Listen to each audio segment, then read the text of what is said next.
Alright guys, quick tutorial on how I shoot my landscapes, maybe with water or anything like that, with camera. And I look for composition, and I really like the way that this log right here is sitting. You'll see this. Okay, this is what I've got. So that's in the frame, and I'll show you what we're looking like in here at a 40th.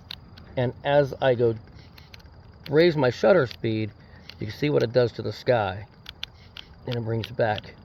And as I lower my shutter speed, now you see that foreground start to come out. So that's what I'm doing when I take my shots.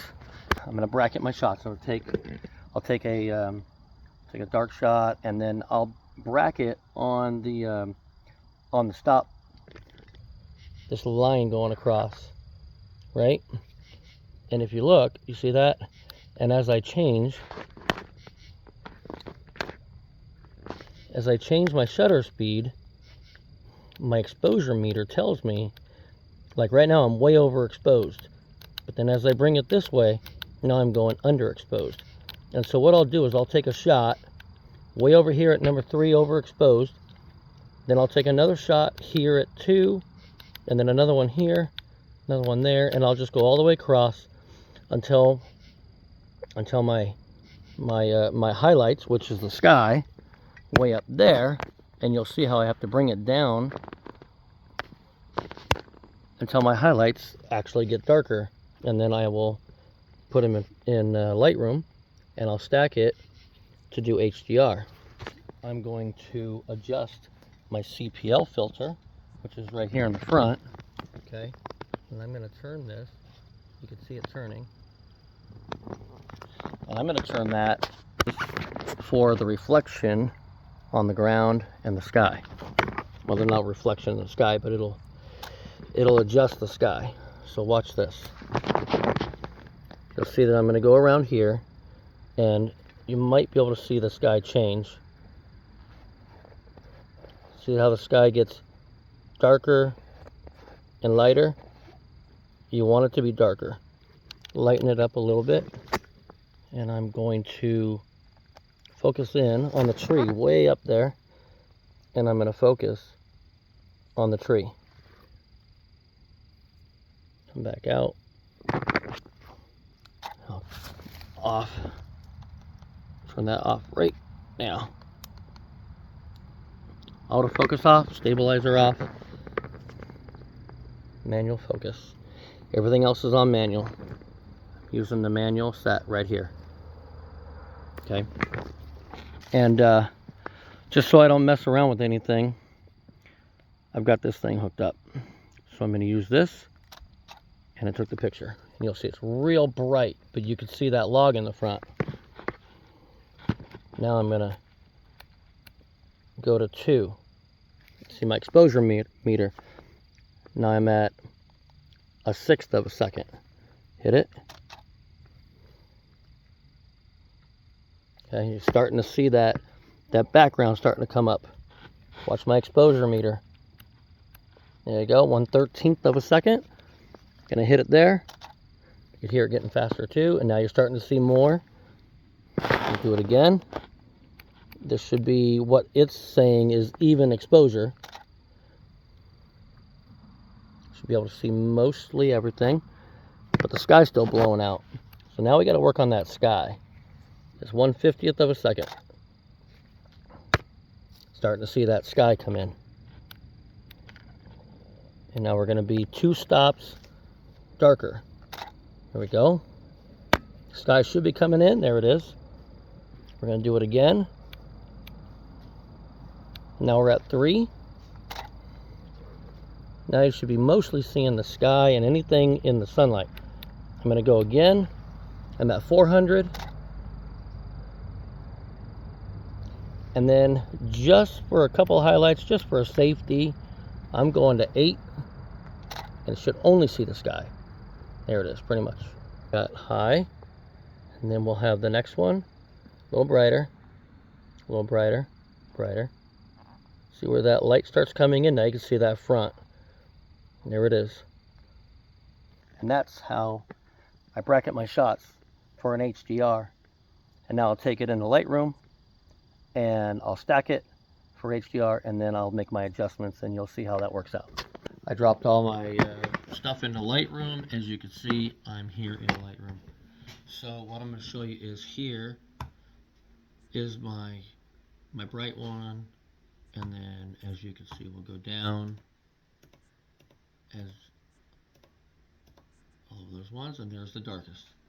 First thing I'm going to do is I'm going to highlight all of them. I go down here and I'm going to click this enable profile corrections, and everything goes the right way. Make sure it's Canon. And then I'm going to take this and I'm going to right click, go up here, photo merge, over to HDR, click that. I typically use a medium for deghosting. Just medium should be fine.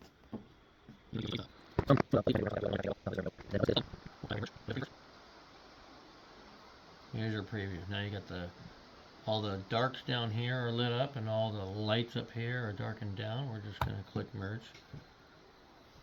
You'll see everything. First you'll see it up here, and this gives you your progress report, and then it's all going to stack all these together and then merge it all into one.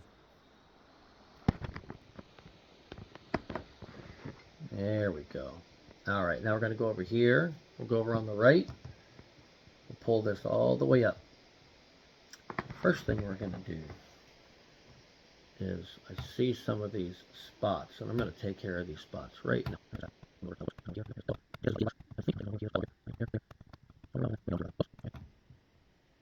We see a little bit of chromatic aberration right there. See those colors? Let's go take care of that. There it went. Remove chromatic aberration. It took all those little colors away on the fringes. So here we go. We're going to use exposure. We can bring this all the way up, all the way down, don't matter. Just whatever looks good. But look at this. We can do all kinds of stuff with this. A little bit of contrast. Drop the highlights. We'll bring up that shadows. Don't want it to be too bright. Don't want it to look like it's not real. And the whites, don't want it to be too white either. And then the blacks, a little more contrast with the blacks, more clarity. Don't go too much because then it's like terrible. Clarity is kind of like a sharpening almost, but a sharpening and a contrast together. You don't want to dehaze too much, so usually a little bit more clarity, a little less dehaze. The vibrance gives you quite a bit. I like the colors and the vibrance. Now usually if you go vibrance high, you'll have to go saturation a little bit lower. So just drop the saturation to about there, because your vibrance is giving you a lot. If you go too much saturation, it just looks fake and unreal. So we'll push the vibrance up. I usually give just a very slight S-curve up here.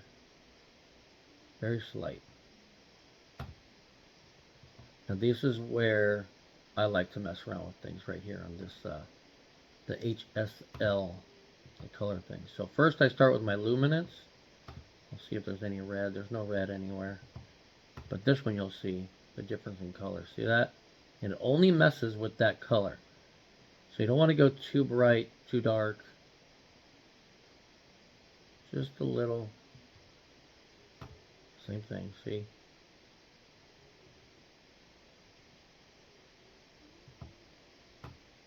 Greens.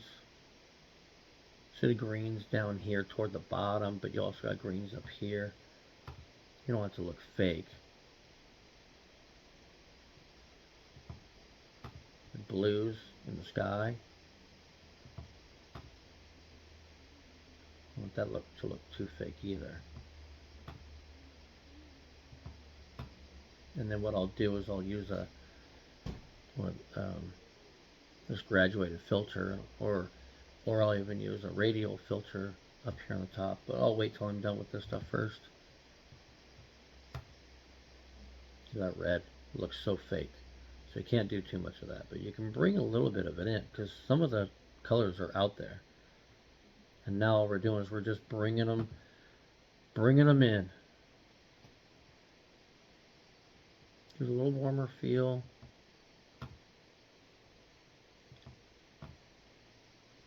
Here's your blues. Here's your blues right here. Blues, a purple.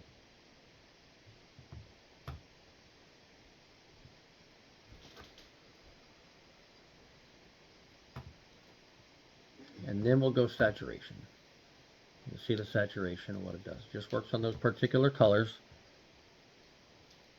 So black and white, and you can see the other saturated colors. It won't be too much. I don't want to look fake. Here's your greens, your greens. Some of them greens are a little bit poppy still. Then your blues. There you go. Now, I'll go up here. I'll mess with this a little bit.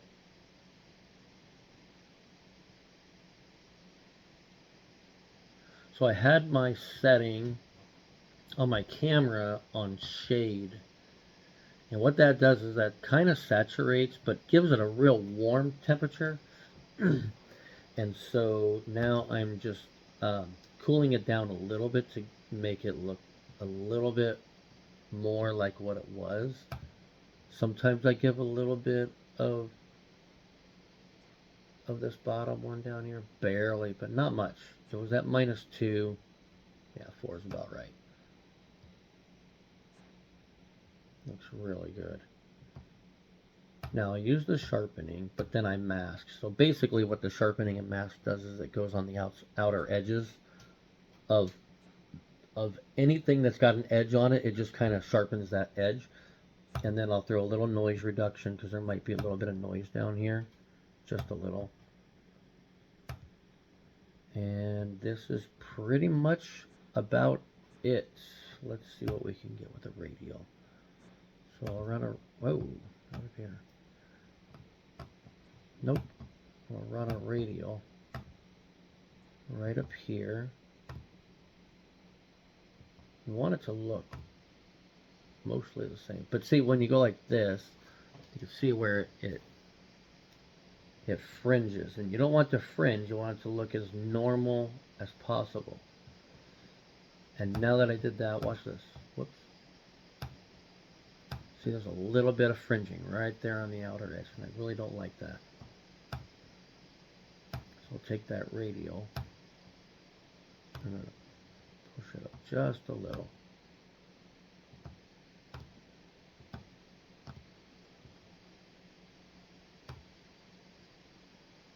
Just a little, not much.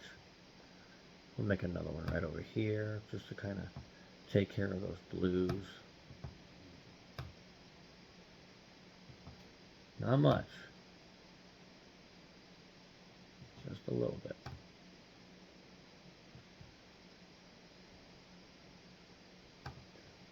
That's it there. That way your sky looks a little bit better. I'll take that. I'm going to export it. I've got it set up to export as a TIFF because I'm going to put it into Photoshop. You'll see your progress up here. Done. And then I'll go into Photoshop. I'll open up Photoshop and then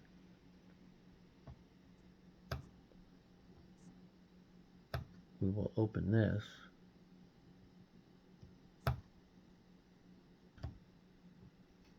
Right? Yep. Here's the shot. We'll open that. And then, yes, I always do that. There's your shot. Now you can always go in here in Photoshop, as long as you have it, and you can go right back into camera raw filter. So if there's something else that you needed to adjust, here's your Lightroom right here. It's the same thing as Lightroom. But I don't need to do anything here. Mostly what I do here is I will take another one, I'll filter it, I'll go down here to high pass, and I'll use a high pass filter, and just till you can barely start to see it come through. And I'll hit OK. I'll come over here. I'll make that as an overlay. And what that does is it kind of sharpens things up a little bit. It looks a little sharper. And then I'll hit Control, Alt, Shift, E. There it is. That gives me a whole brand new thing. It's like basically the same thing as, just bringing it down as if I did a flatten image. But all my layers are still there, so I can get out of that, and if I have to change something, but my layers are there. And then from here, I'm going to use the, what is that called? The font tool, and then Alt 0169 makes the copyright.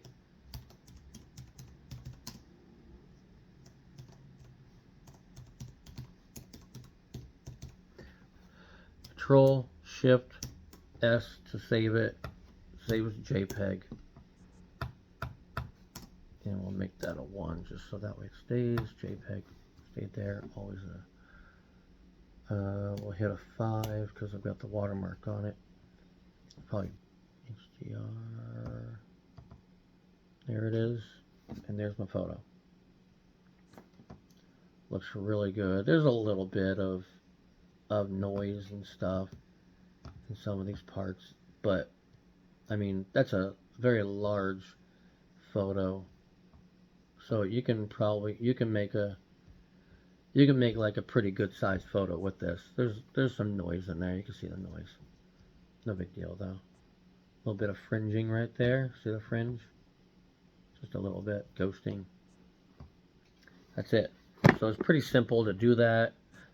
This is how you do an HDR if you're doing a very, very high contrast thing, like the sun's out, but you're in the shade. You want to get some of those shady areas. Bracket those shots. Multiple shots, different exposures.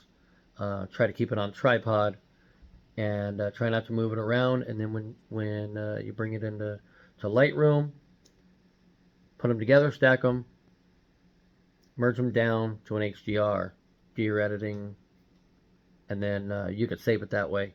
But I put it into Photoshop so I could put my watermark on it, and then I could post it, or I could send it off and have it printed. All right, that's it. I hope you guys like this, and until next time, I'll see you later.